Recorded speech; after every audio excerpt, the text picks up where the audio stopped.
Hello and welcome to Raju Notes channel, your pit stop for weekly current affairs updates. The updates tailor-made for students taking all kinds of competitive exams like UPSC, civils, defense and placement interviews. Please subscribe to the channel and stay updated every Sunday.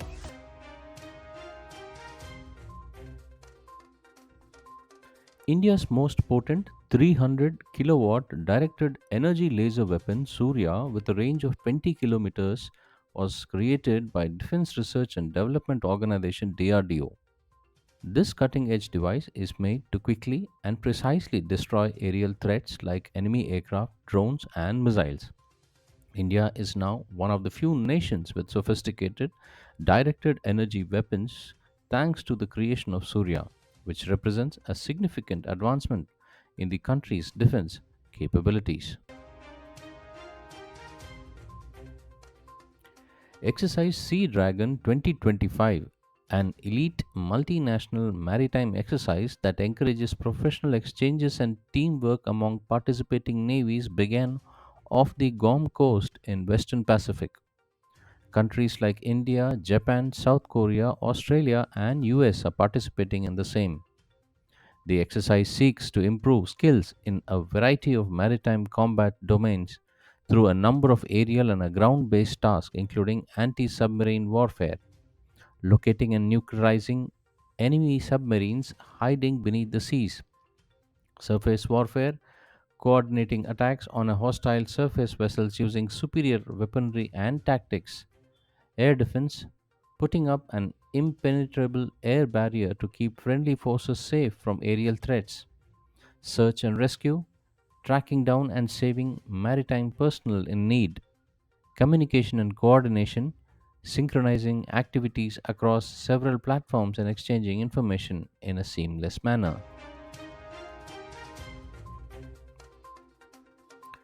In a research study that connects directly to the goal of reducing the carbon dioxide emissions, a team of scientists from Birla Institute of Technology and Sciences, BITS Pilani, and Institute Jean Le Rond d'Alembert, Swanbrain University, examined how to convert carbon dioxide into methane, a main ingredient in a natural gas, which can be used as a cleaner fuel. They have developed a novel catalyst made of nickel and cobalt that has shown incredible efficiency at converting carbon dioxide into methane.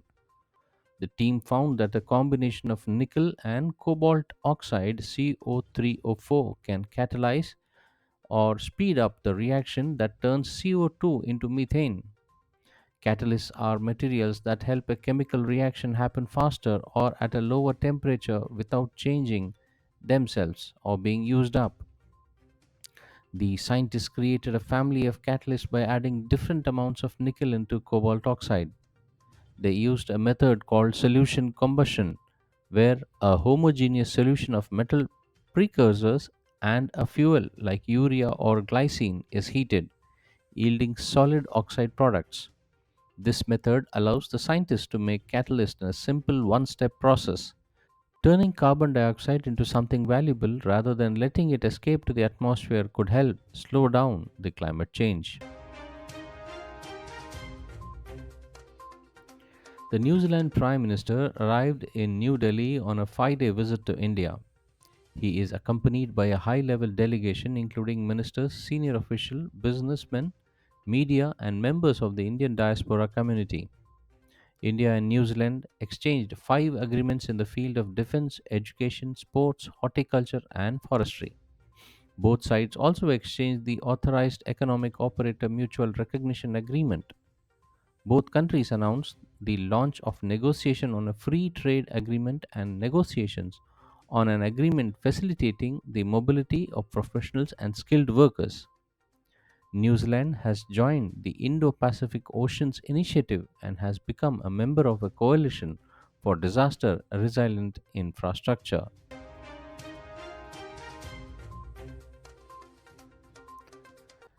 China has delivered a second new submarine equipped with state of the art weapons and sensors to Pakistan as part of its effort to beef up the navy of its all weather ally to back its growing presence in the Arabian Sea and in the Indian Ocean, Official media in Beijing said the Hangor class submarine, which is part of the eight such submarines to Pakistan in a deal with around 5 billion US dollars, was launched in Wuhan, China's Hubei province. This is in addition to four modern naval frigates China supplied to Pakistan in last few years as part of its efforts to boost the naval strength of Pakistan amid the Chinese Navy's steady expansion in the Arabian Sea, where it is developing the Gwadar port in Balochistan. In a groundbreaking achievement for India's defense and electric vehicles EV sector, Bangalore based EV startup Pravag Dynamics have unveiled its revolutionary Veer electric tactical all terrain vehicle, also called as E-Tattva.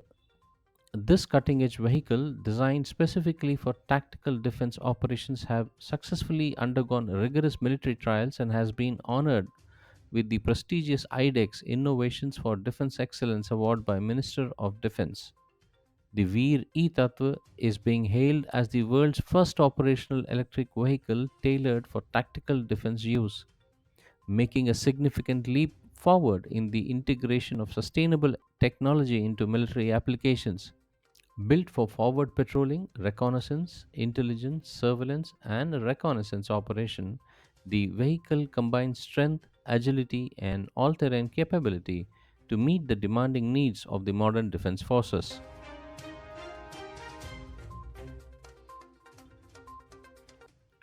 The government this week approved an incentive scheme for the promotion of low value Beam UPI transactions. The scheme will be implemented at an estimated outlay of 1,500 crore rupees. Briefing media in New Delhi on the decisions of the Union Cabinet Information and Broadcasting Minister Ashwini Vaishnav said the scheme will enable small merchants to avail of UPI services at no additional cost. He said an incentive at a rate of rupees 0.15% per transaction value will be provided for transactions up to 2000 rupees to small merchants. Mr. Vaishnav said that the government approved the revised Rashtriya Gokul mission to boost the growth in the livestock sector. The implementation of the revised Rashtriya Gokul mission as a central sector component of the development program scheme is being done with an additional outlay of 1000 crore rupees, which is a total outlay of 3400 crore rupees during the 15th Finance Commission cycle from 2021-22 to 2025-26. He said the scheme is set to significantly boost milk production and productivity, thereby increasing farmers' income.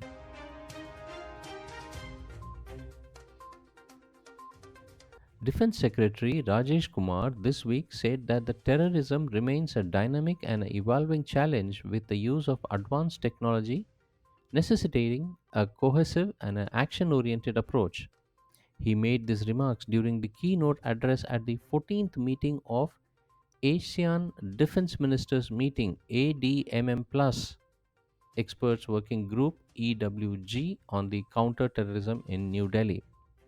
Mr. Kumar noted that the Indo-Pacific region, given its geopolitical and economic significance, is particularly vulnerable to transnational terrorism and violent extremism.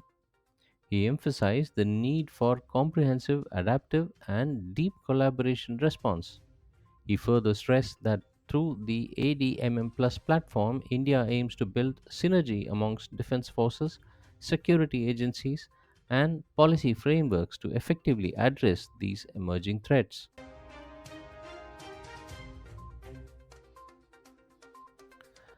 Settlement of bilateral trade transactions between India and Maldives will be allowed in local currencies of Indian rupees and Maldivian rufiya in addition to the existing Asian Clearing Union mechanism.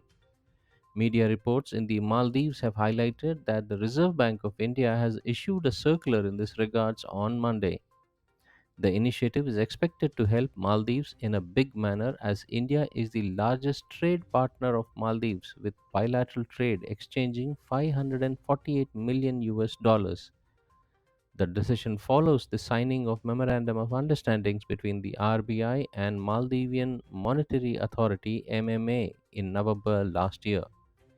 The agreement establishes a framework to facilitate trade settlements in local currencies. The MMA has noted that the initiative marks a significant step forward in enhancing trade and financial ties between Maldives and India.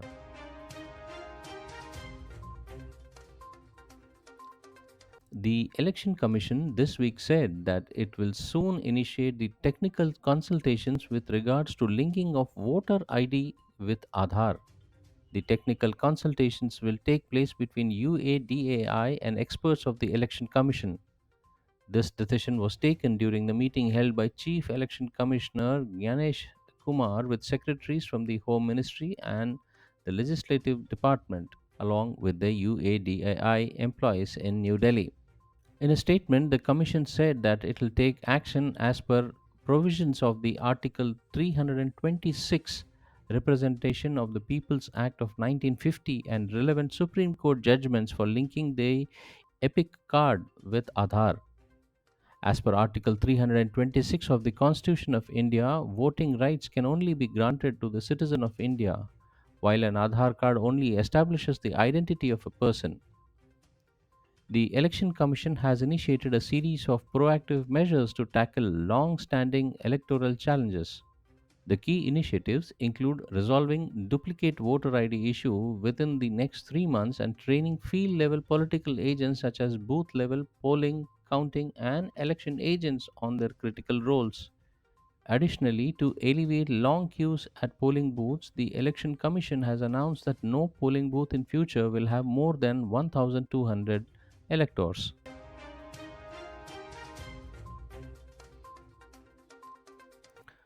Astronauts Sunita Williams and Butch Wilmore of NASA returned back to Earth on 19th March aboard a SpaceX Crew Dragon spacecraft. Their SpaceX capsule parachuted into the Gulf of Mexico. A splashdown occurred off the coast of Tallahassee in Florida Panhandle, bringing to an end of a 9-month ordeal of the two astronauts. With this, the astronauts concluded their trip with SpaceX Crew 9, along with NASA's Nick Hague and Russian cosmonaut Alexander Gorbunov. Wilmore and Williams were on the International Space Station since June last year, following the maiden crewed mission of the Boeing Starliner spacecraft, which encountered technical issues that rendered it unsuitable for their return journey. The two astronauts ended up spending 286 days in space, 270 days longer than the anticipated time. These astronauts have been taken to the Johnson Space Center in Houston, Texas, where they will be checked over by medical experts. Long duration mission in space takes a toll on the body of astronauts as they lose bone density and suffer from muscle loss. The blood circulation is also affected, and the fluid shifts can impact eyesight. It can take a long time for the body to return to normal and their bodies readapt to the living condition with gravity. Zimbabwe's Christy Coventry has been elected as a president of International Olympic Committee IOC. She has become the first female president of IOC history. The 41-year-old Zimbabwean was elected at the 144th IOC session in Costa Navarino, Greece last week. The president elect Coventry received 49 votes for the first round, exactly the number required for the majority from the 97 vote cast. Coventry will succeed the ninth IOC president Thomas Bach, whose 12-year tenure will officially end after June 23. International Cricket Council ICC chairman Jay Shah has congratulated Christy Coventry on becoming the first female president of IOC. Mr. Shah was present during the 144th IOC session where Coventry was chosen as IOC president. Lok Sabha has passed the demands for grants for various ministries for 2025-26 in respect of the union budget. During the proceedings, Lok Sabha Speaker Om Birla applied the guillotine to pass the demands for the grant for the ministries, including chemical and fertilizers, power, commerce and industry, housing and urban affairs, information and broadcasting, and MSME. The House also rejected the cut motions moved by the members with respect to demands for grants for various ministries. Following this, the Lok Sabha also passed the Appropriation Bill 3 of 2025, moved by Finance Minister Nirmala Sitharaman. The bill authorizes payment and appropriation of certain sums from the consolidated funds of India for the services of financial year 2025-26. After concluding the business, the House was adjourned for the day. Well, that's all, friends, for this week's updates. See you soon next Sunday on the same channel. Till then, take care. Bye bye.